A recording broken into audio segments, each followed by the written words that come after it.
What's up, good people? Mark Holmes here, and as always, I want to thank you all for watching, commenting, subscribing, and being part of the Joe Boo Sports Report.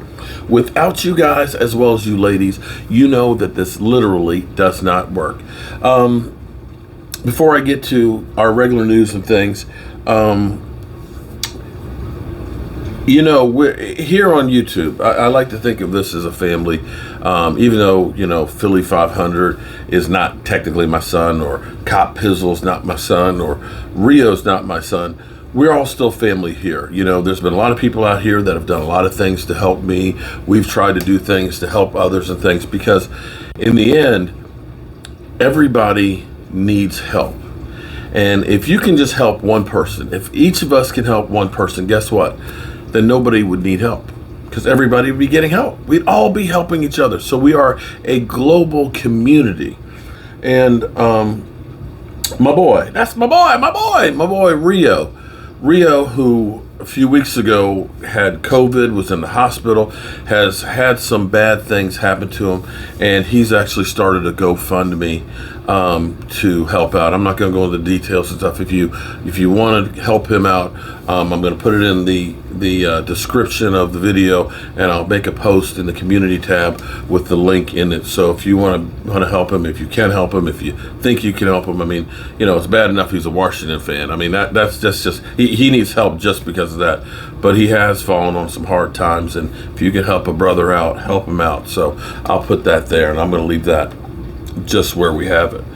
So for the Cowboys, my dad used to say, hotter than a $2 pistol, because back in the day, $2, was not a whole lot of money, and if it was a pistol that somebody was selling for $2, it's hot. And that's about how it is with Kellen Moore. Kellen Moore, that basically every job opening out there wants to get in contact with Kellen Moore, which is funny because this is the thing that's crazy about being a Dallas Cowboy fan. Things that we have and we don't want, other teams would die to have. Seriously. Kellen Moore, a couple weeks ago, y'all were like, man, Kellen Moore, he's a bum. Get him out of here. We need a different offensive coordinator. He's not worth crap. He sucks. Yet here it is, the Bears. They want to interview him. Miami Dolphins. They want to interview him. He's already interviewed with the Jags. And Denver, they want to interview him. And I haven't heard yet, but, with the New York stinking Giants, since they hired one guy already from Dallas, Jason Garrett, I'm sure that the New York stinking Giants will want to interview him as well. And it's kind of crazy, but, I don't understand why people would want to interview him. Cowboy fans, you're like, our team sucks. But it's funny because the Dallas Cowboys, as far as points go, nobody scored any more points than the Dallas Cowboys. And I don't want to hear anything about garbage time either. I don't want to hear anything about garbage time. Yardage, the Dallas Cowboys have more yards than any other team. That we're talking about the Green Bay Packers. We're talking about Pat Mahomes. We're talking about Tom Terrific in Tampa Bay. Nobody, and I mean nobody, has done more on offense. And that's even with Dak Prescott being a garbage-ass quarterback, as some people will say. Mr. Dinkin' and Duncan, Mr. Slump, Mr. His shoulder might not be right, and he might not get over that ankle injury. So, having been handicapped the way Kellen Moore is, for him to have number one status across the board, wow, that's pretty good.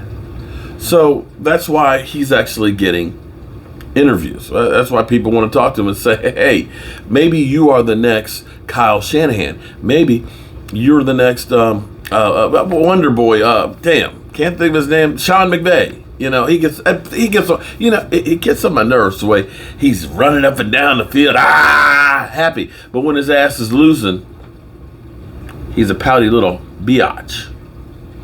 Just saying. Just my own observation.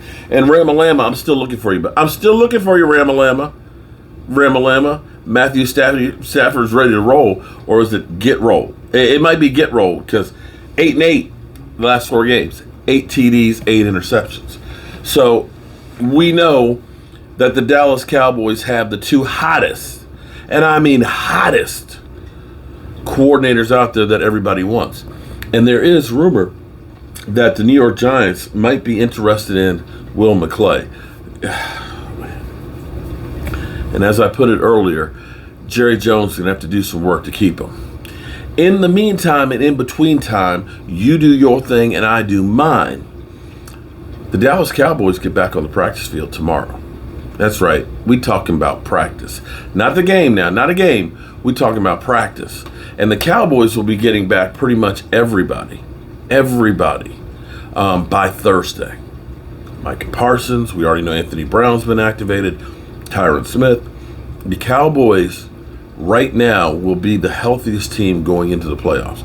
We know Tom Brady has lost Anthony Brown because he's lost his mind.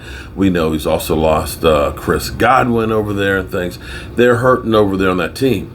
But this is really, right now, when you look at it, the Dallas Cowboys have more of the people they penciled in August actually ready to play, which is unusual. We've lost them for different stretches, but right now, the original starting line was going to be La'el Collins, Connor Williams, Tyler Badish, Zach Martin, Tyron Smith. And all of those guys are there. Our tight ends, Dalton Schultz, Blake Jarwin, they're there.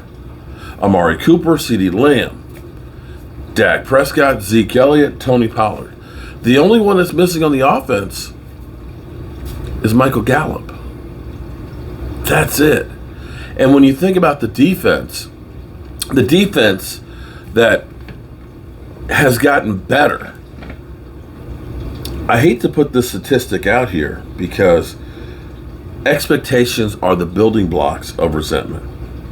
When you are expected to do something, unfortunately, if you do not do it, then it's deemed a failure. Because see, the way I look at this is, most of the experts thought that the Washington football team was going to run away with the division. Shannon Sharp said the Cowboys, they ain't winning the division.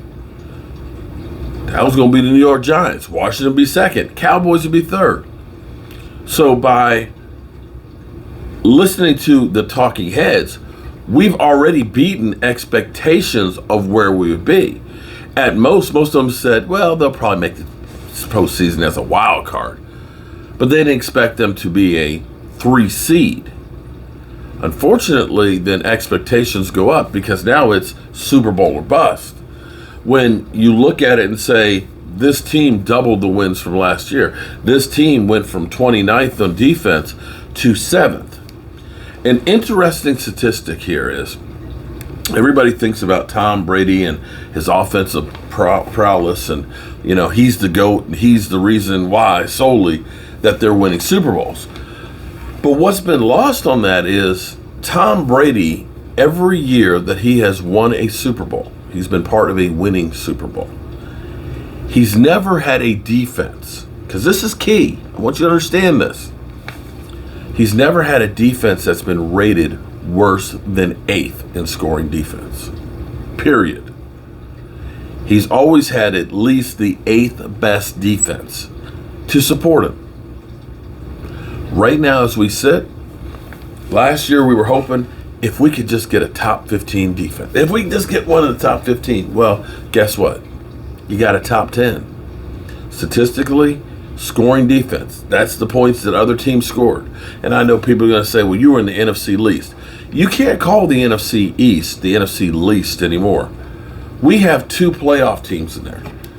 I know that the Giants aren't any good. They're awful.